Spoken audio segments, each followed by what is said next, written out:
सत्य ओशो ताओ सूत्र कठिन सरल का जन्म।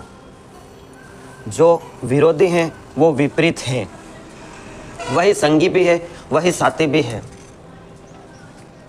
जो शत्रु है जो दुश्मन है वह भी मित्र ही है, ऐसा ताओ कहते हैं। वही सदा, कभी कभी आप कहते हैं कि आपके किसी व्यक्ति से बोलचाल नहीं है, दुश्मनी है, तो आप देखते हैं कि पूरे दिन वही आपके दिमाग में छाया रहता है। दूर को दूर नहीं मानता, विपरीत को विपरीत।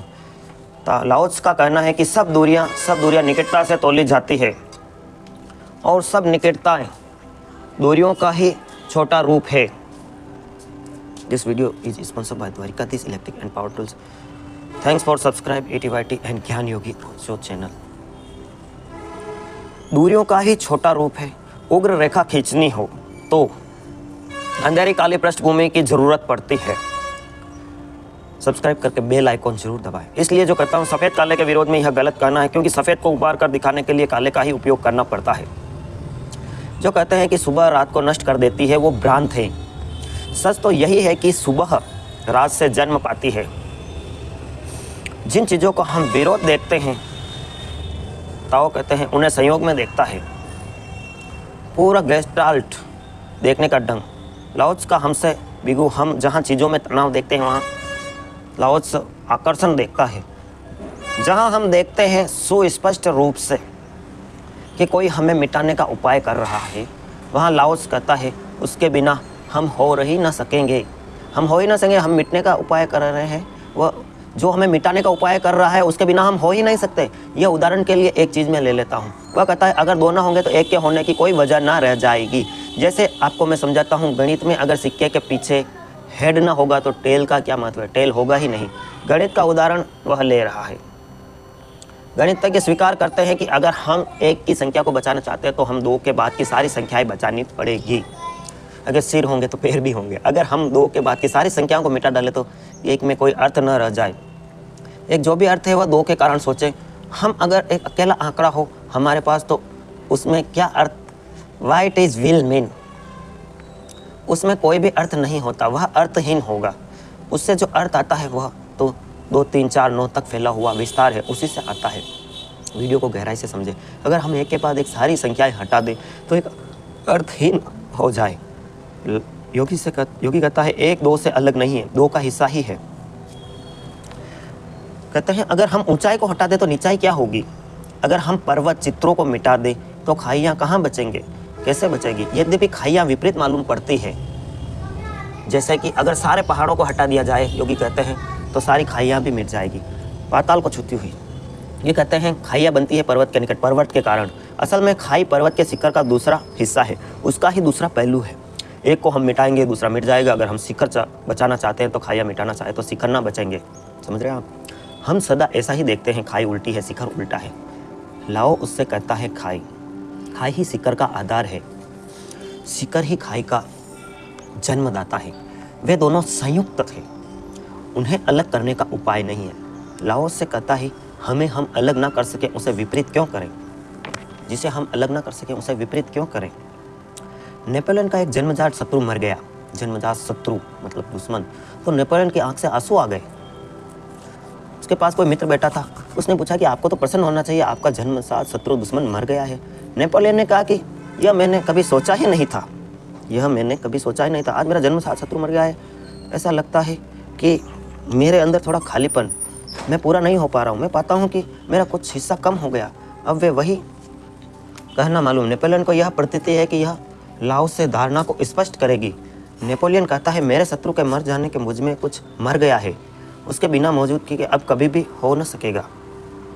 वीडियो को सब्सक्राइब करें और पसंद आ रही तो अपने मित्रों को शेयर ज़रूर करें। व्हाट्सएप पर ग्रुप में शेयर करें, फेसबुक पर शेयर करें। Video sponsor Dwarkadhish electric and power tools. Ved का नृत्य। हो सकता है मैं कुछ कम हो गया हूँ, मुझे कुछ था उसी की वजह से था, आज वो नहीं है। मेरे भीतर जो बात नहीं रहती, इसका तो यह अर्थ हुआ कि शत्रु भी आपको बनाते हैं, मित्र ही नहीं। और शत्रुओं के बिना भी आप कम हो जाएंगे, खाली हो जाएंगे। लाओस कहता है कि जगत में विपरीत कुछ भी नहीं है, विपरीत केवल दिखाई पड़ता है।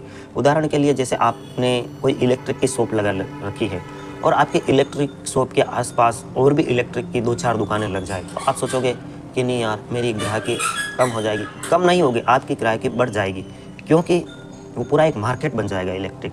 बीमारी स्वास्थ्य के विपरीत नहीं है। अगर बीमारी नहीं होगी कोई भी तो स्वास्थ्य भी नहीं होगा। मरे हुए लोगों का कोई स्वास्थ्य होता है? अगर हम मेडिकल साइंस से पूछें तो वो भी कहेगा कि बीमारी भी स्वास्थ्य का ही हिस्सा है। बीमार होने के लिए स्वस्थ होना जरूरी है। हम स्वस्थ होते हुए बिना बीमार नहीं हो सकते, इसलिए मरा हुआ आदमी बीमार नहीं हो सकता। इसलिए अक्सर ऐसा हो जाता है कि एक उम्र के बाद 80-90 की उम्र के बाद मौत भी मुश्किल हो जाती है, क्योंकि मौत के लिए भी एक अच्छा स्वास्थ्य चाहिए। क्योंकि मरने के लिए जितना स्वास्थ्य चाहिए अगर उतना भी आदमी के पास ना बचा हो तो बड़ी मुश्किल हो जाती है। अक्सर 80 और 90 के पार मौत बड़ी सरक के आती है। लुकमान ने कहा कि अगर आदमी कभी बीमार ना पड़ा हो तो पहले ही बीमारी में समाप्त हो जाएगा, क्योंकि वो इतना जीवंत होगा कि पहली बीमारी ही मौत बन सकती है। जो आदमी बहुत बीमार पड़ा हो, आपने देखा होगा, वह इतना जल्दी नहीं मरता। मरने के लिए, तत्क्षण मर जाने के लिए बहुत जीवंत स्वास्थ्य चाहिए। यह उल्टी बातें दिखाई पड़ती है। हम तो स्वास्थ्य के विपरीत देखते हैं बीमारी को, लेकिन अगर हम भीतर से देखें तो हमें पता चलेगा कि बीमारी स्वास्थ्य की रक्षा का उपाय है। जब आप बीमार होते हैं, आपका शरीर स्वास्थ्य की रक्षा के लिए जो कठिन चेष्टा कर रहा है वह आपकी बीमारी। एक आदमी को बुखार आया, बुखार कुछ भी नहीं है सिवाय इसके कि शरीर स्वस्थ होने की इतनी चेष्टा कर रहा है कि उत गया है, तप गया है, गर्म हो गया है, इतना लड़ रहा है कि स्वस्थ होने के लिए कि सारी मशीनें गर्म हो गई है। समझ रहे हैं आप? अस्तित्व में बीमारी और स्वस्थ एक ही चीज़ के दो हिस्से हैं।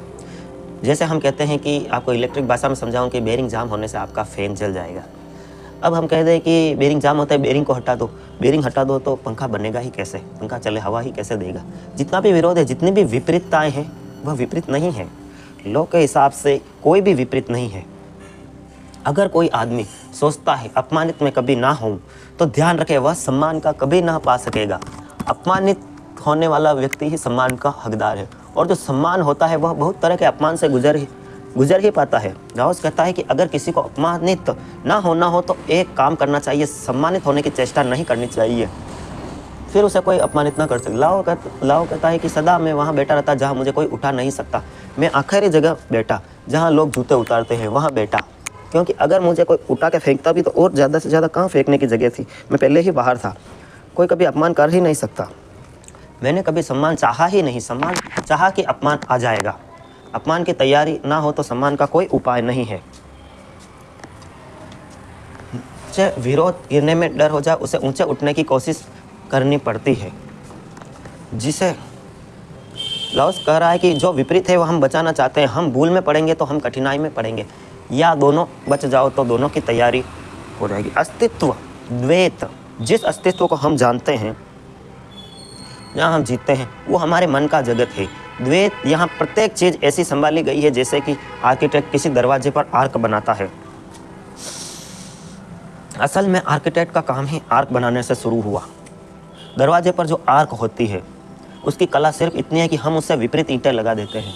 गोल आधी ईंटें, एक तरफ रुख, आधी ईंटें दूसरी तरफ रुख नहीं होता, लेकिन विपरीत ईंटें बड़े से बड़े भवन को संभाल लेती है। This video is sponsored by Dwarika this electric and power tools. आपकी अपनी shop, all type of geyser, heater, Orient, Usha, fan and all type of geyser and immersion on spare parts, original spare parts, wholesale विक्रेता योगेश कुमार 9782504860। विज्ञापन समाचार, event, interview के लिए संपर्क करें। चुनाव प्रचार के लिए संपर्क करें। चुनाव प्रचार मात्र 5000 रुपये में चुनाव प्रचार करवाएं। अपने बिजनेस का प्रचार करवाएं यूट्यूब, सोशल मीडिया पर। द्वैत का नृत्य, विपरीत ईंटें एक दूसरे को दबाती है, एक दूसरे से संघर्षरत हो जाती है, उनके संघर्ष में शक्ति उत्पन्न होती है, वही शक्ति पूरे भवन को संभाल के लगती है। कोई सोच सकता है कि जब विपरीत ईंटों में इतनी शक्ति है तो हम एक ही रुख वाली एक तरफ की झुकी हुई ईंटें लगा दें तो और भी अच्छा होगा, लेकिन जब आर्क नहीं बनेगा भवन उठेगा नहीं। विपरीत ईंटों से बनता है तोरण, द्वार, फिर कितनी ही बड़ी भवन की क्षमता और शक्ति और वजन को उठाया जा सकता है। पूरे जीवन का द्वार, पूरे जीवन का आधार विपरीत पर है। हमने देखा कि कई लोग विपरीत परिस्थितियों में बहुत आगे बढ़ जाते हैं। जैसे कि आप सोच लो कि किसी की सारी प्रॉपर्टी उसके भाई ने छीन ली है, आपने कहीं उदाहरण देखे होंगे, उसके भाई ने या उसके अंकल ने छीन ली है, लेकिन आने वाले समय में वो उससे भी ऊंचे पहुंच जाता है, उससे भी ज़्यादा दौलतमंद बन जाता है। ये क्या, यही विपरीतता का सिद्धांत है। जहाँ भी कोई चीज़ है तत्काल उसको संभालने वाली विपरीत चीज़ वहाँ खड़ी है, चाहे वो स्त्री हो या पुरुष हो, चाहे ऋण विद्युत हो, धन विद्युत हो, चाहे आकाश हो, पृथ्वी हो, चाहे अग्नि हो या जल हो। चारों तरफ जीवन का सारा आयोजन विपरीत को एक दूसरे के विपरीत खड़ा करने के लिए सहारा देकर निर्माण का भविष्य है। जो ईंटें उल्टी लगी है वह दुश्मन बनाती है, इसकी विपरीतता का आधार है। इसलिए लाओ ने कुछ उदाहरण लेता है, वो कहता है जो ईंट एविकेशन non essence give birth one to idea of the other, अस्तित्व अंतित्व का ख्याल देता है, अनअस्तित्व अस्तित्व का ख्याल देता है। ऐसा समझे, जीवन मृत्यु का ख्याल देती है, मृत्यु जीवन का ख्याल देती है। ना तो हम सोच सकते हैं अस्तित्व कभी होगा, जब अनस्तित्व ना रह जाए तो हम सोच सकते हैं कि जीवन कभी ऐसा होगा, मृत्यु ना रह जाए जीवन होगा। जैसे उदाहरण से, जैसे ये पृथ्वी है, यहाँ पर जीवन मौजूद है, आने वाले हजारों सालों में यहाँ जीवन नहीं होगा। जैसे मंगल ग्रह है और भी प्लेनेट है, वहाँ पर जीवन अभी नहीं है, हो सकता है वहाँ आने वाले समय में वहाँ जीवन हो। जीवन का, मृत्यु के बिना कोई जीवन का उपाय है ही नहीं। क्योंकि क्यों कहता है, इसलिए कहता है अगर यह समझ आए तो आपके मन में एक अपूर्व स्वीकृति का भाव आ जाएगा। तब जब आप मृत्यु से भयभूत ना रहोगे, तब आप जानेंगे कि जीवन का अनिवार्य अंग है मृत्यु। जब मृत्यु को भी स्वागत करने की क्षमता होगी, तब आप जानेंगे जब जीवन को चाहा तभी मृत्यु की चाह ली गई। जब मैंने जीवन की तरफ पैर उठाए तब मैं मृत्यु की तरफ चली गई हूँ। अब आप जानेंगे कि अकेले जीवन को बचाने की मूलतापूर्ण है, स्टूपिड है। जीवन बचेगा मृत्यु के साथ। अगर मैं चाहता हूँ कि जीवन तो मृत्यु को भी चाहूँगा, अगर मैं चाहता हूँ मृत्यु को तो जीवन को भी चाहूँ। दोनों ही स्थितियों में अपूर्व ज्ञान उत्पन्न होता है। या तो कोई व्यक्ति जीवन और मृत्यु दोनों की चाहना छोड़ दे, या परम वीर गति उपलब्ध हो जाता है, या जीवन और मृत्यु एक साथ चाह ले, भेंट कर ले, परम वीर गति को उपलब्ध हो जाएगा। तो द्वंद्व छोड़ दिया जाए, द्वंद्व पूरा अंगीकार कर लिया जाए। आप द्वंद्व के बाहर हो जाते हैं, लेकिन हमारा मन ऐसा होता है, एक को बचा ले तो दूसरे को छोड़। मन कहता है जीवन बचाने और जैसा मृत्यु छोड़ देने जैसा, मन कहता है प्रेम बचाने जैसा घृणा छोड़ देने जैसी, मन कहता है मित्र बचा जाए दुश्मन छूट जाए, मन कहता है सम्मान गिर जाए अपमान ना मिले, मन कहता है स्वास्थ्य हो तो बीमारी कभी ना आए, मन कहता है जवानी हो तो बुढ़ापा ना आए, मन कहता है सुख बचे दुख से बचना हो जाए। अब मन ऐसे चुनाव करता है, तभी जीवन एक संकट और चिंता और व्यर्थ का तनाव हो जाता है। इन दो में से एक को चुनना ही दुख है। दोनों को छोड़ दे या दोनों को स्वीकार कर ले, परम आनंद की परम तृप्ति की अवस्था पैदा होगी। योगी दिखाता है कि तुम चाहे कुछ भी करो, चाहे तुम पकड़ो तुम छोड़ो, द्वंद्व को पृथक नहीं किया जा सकता। ये संयुक्त है, संयुक्त भी हम कह सकते हैं भाषा में एक ही है।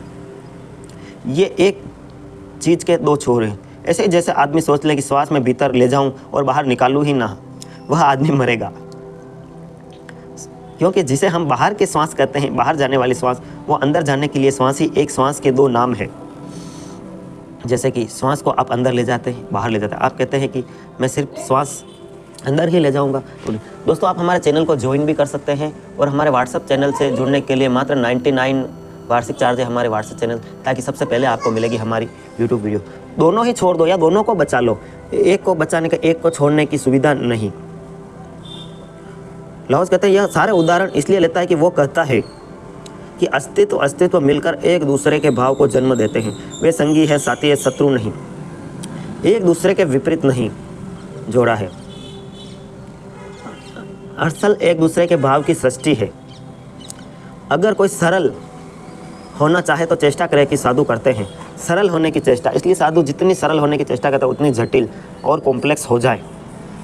सरल होने की कोई चेष्टा करे तो जटिल हो जाएगा। हाँ, ये हो सकता है। सरल होने में वो वस्त्र बता रहे, लंगोटी बचा ले, एक बार भोजन करे, झाड़ के नीचे सोने लगे, ये सब हो सकता है। लेकिन फिर भी सरलता ना होगी। झाड़ के नीचे सोना इतना प्रयोजन, इतनी आयोजन है। झाड़ के नीचे सोना इतनी व्यवस्था और अनुशासन से है। झाड़ के नीचे सोना इतने अभ्यास से है। इस अभ्यास के पीछे जो चित्त जटिल हो जाएगा वो कठिन हो जाएगा।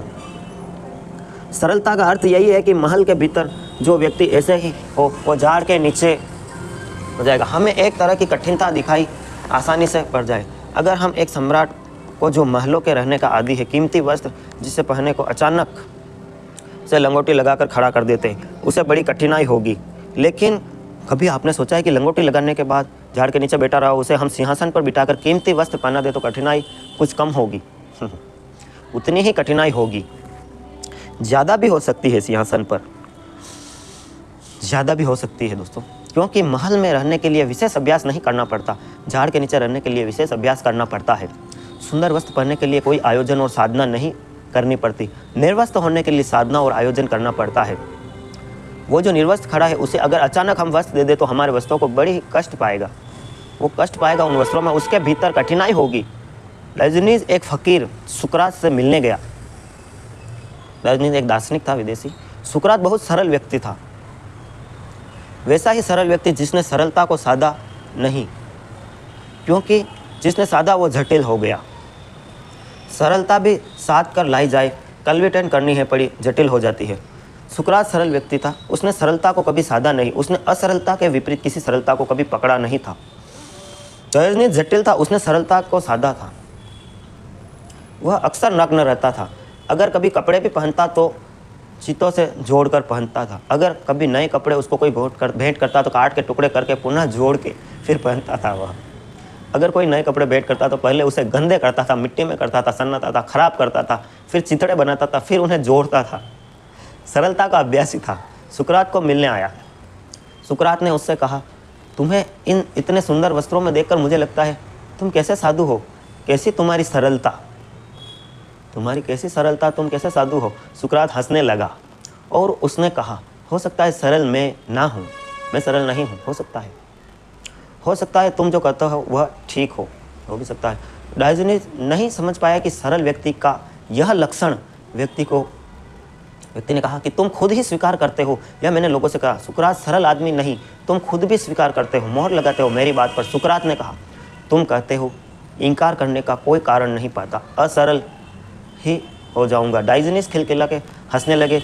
जब वो उतर रहा था तो नीचे तो सुकरात का शिष्य ने कहा, सुनो, तुम्हारे गुरु ने लोगों के सामने स्वीकार किया कि यह बात है कि वो सरल नहीं है। प्लेटो ने नीचे से ऊपर तक देखा और कहा कि तुम्हारे फटे चितड़ों में तो छेद है, उसमें सिवाय अहंकार के कुछ भी दिखाई नहीं पड़ता। तुम किरका करके नंगे कभी मत होना, अहंकार के कुछ दिखाई नहीं पड़ेगा, उसके छेद में सिर्फ अहंकार ही दिखाई पड़ता है। प्लेटो ने कहा, तुम समझ ही नहीं पाए, यह तो सरल आदमी का लक्षण है। तुम मुझसे कह लग जाओ कि तुम सरल नहीं हो, वो स्वीकार कर लेगा। तुम्हारी यह घोषित सरलता बड़ी असरल है, बड़ी जटिल है। Video sponsor Dwarika this electric and power tools, Fatehnagar. सरलता अगर सचेत है तो जटिल हो जाती है, जटिलता भी अगर निश्चित है तो सरल हो जाती है। असली सवाल द्वंद्व के बीच चुनाव का नहीं है। जब भी हम दो में से एक को चुनते हैं तो बड़े मजे की बात यह है कि उसके विपरीत तत्काल मौजूद हो जाता है। अगर हमने अहिंसा साधी तो हमारे भीतर हिंसा का तत्व तत्काल मौजूद हो जाता है। इसलिए जो भी अहिंसा साधेगा वह बहुत सूक्ष्म रूप से हिंसक हो जाएगा। उसकी हिंसा को पहचानना मुश्किल होगा, लेकिन वह हिंसक हो जाएगा। जो ब्रह्मचार्य साधेगा वह गहरे तल पर कामतोर हो जाएगा। यह है द्वैत का सिद्धांत। विपरीत के बिना हम कुछ साध ही नहीं सकते, क्योंकि साधने के लिए विपरीत से लड़ना पड़ता है। और मजे की बात यह है कि जिससे हम लड़ते हैं उस जैसे ही हम हो जाते हैं। एक बार यह तो हो सकता है कि मित्र का आप पर कोई प्रभाव नहीं पड़े, लेकिन यह कभी नहीं हो सकता कि शत्रु का आप पर कोई प्रभाव न पड़े। मित्र से तो आप अप्रभावित रह सकते हैं, लेकिन शत्रु से अप्रभावित रहना असंभव है। शत्रु का तो संस्कार पड़ेगा। अगर किसी ने तय किया कि मैं हिंसा का शत्रु हूँ तो कितना ही अहिंसा साध ले, भीतर गहरे में हिंसा बनी रहेगी। किसी ने अगर निर्णय लिया कि मैं निरअहंकारी होकर रहूँगा तो अहंकार पर चला लूँगा तो डायोजनीज जैसी हालत होगी। चितड़ों के छेदों में अहंकार के सिवा कुछ नहीं दिखाई पड़ेगा। लाओस कह रहा है, असरल सरल एक दूसरे की भाव की सृष्टि करते हैं। अगर आपको यह पता चल गया कि आप सरल है तो आप जानना है कि आप असरल हो चुके हैं। अगर आपको यह ख्याल आ गया कि मैं अहिंसक हूँ तो जानना कि आपकी हिंसा पुष्ट हो चुकी है। अगर आप कहने लगे कि मैं ब्रह्मचर्य को उपलब्ध हो गया तो आप जानना कि आप ब्रह्मचर्य की खाई में गिर गए हैं। अगर आपने कहीं घोषणा की कि मैंने ईश्वर को पा लिया है तो आप पक्का समझ लेना कि आपका हाथ ईश्वर पर से छिटक गया है, दूर हो गया है। यह जो घोषणाएं हैं, यह घोषणाएं हम विपरीत के लिए ही तो कर रहे हैं और विपरीत से बचा जा नहीं सकता। इसलिए सरलता अघोषित होती है, उसको कोई घोषणा नहीं करनी पड़ती। जिसमें होती है उसे भी उसका पता नहीं होता। हम ऐसे समझे कि आप स्वस्थ होते हैं तो आपका स्वास्थ्य का कोई पता नहीं होता। स्वास्थ्य का पता सिर्फ बीमार आदमी को होता है। बड़ी उल्टा लगता है जब ऐसा ही सत्य है। अगर आप बिल्कुल स्वस्थ हैं तो आपके स्वास्थ्य का पता ही नहीं होता। बीमारी खटकती है तो स्वास्थ्य का पता चलता है, बीमारी दरवाज़ा दस्तकती है तो स्वास्थ्य का पता चलता है। सिर्फ बीमार लोग शरीर के प्रति बोझ से भरे हुए होते हैं, स्वस्थ आदमी को शरीर का बोध होता ही नहीं। इसलिए आयुर्वेद में तो स्वस्थ आदमी का लक्षण विदेह भाव, द फीलिंग ऑफ बॉडीलेसनेस। वहीं आदमी स्वस्थ है जिसे बॉडी शरीर का कोई पता ही नहीं चलता, अगर पता चलता है तो वह बीमार है। असल में जिस हिस्से में आपको पता चलता है शरीर का हिस्सा है वह बीमार होता है। अगर आपको पता चलता है कि पेट है, इसका मतलब पेट बीमार है। आपको पता चलता है कि सिर में दर्द है तो आपको पता चलता है कि सिर भी है मेरे ऊपर रखा हुआ। हेडेक, बिना हेडेक के कोई सिर का भी पता नहीं चलता। क्या आप ध्यान रखते हैं, मेरे ऊपर एक सिर रखा हुआ है, अगर थोड़ा ही पता चलता है उसी की मात्रा हेडेक मौजूद है। स्वास्थ्य तो सहज स्थिति, उसका कोई पता नहीं चलता। जिस दिन कोई व्यक्ति सच में सरल हो जाता है उसे पता नहीं चलता कि वह सरल है। अंत में आप सबके भीतर बैठे हुए परमपिता परमेश्वर को प्रणाम करता हूँ। अगला वीडियो देखने के लिए अभी सब्सक्राइब करें, बेल आइकॉन जरूर दबाएं। धन्यवाद। Dwarkadhish electric and power tools, Fateh Nagar, ward 14। सभी प्रकार के फर्राटे, fan, cooler, spare, ICU, Orient, पंखे, सिगड़ी, सभी प्रकार की कूलर मोटरें के होलसेल विक्रेता। Power tools, spare parts, fridge, AC parts, bulb, tubelight एवं सब तरह के मिक्सर होलसेल रेट पर। Dwarkadhish electric and power tools, Changedi road, Fateh Nagar, आपकी अपनी शॉप।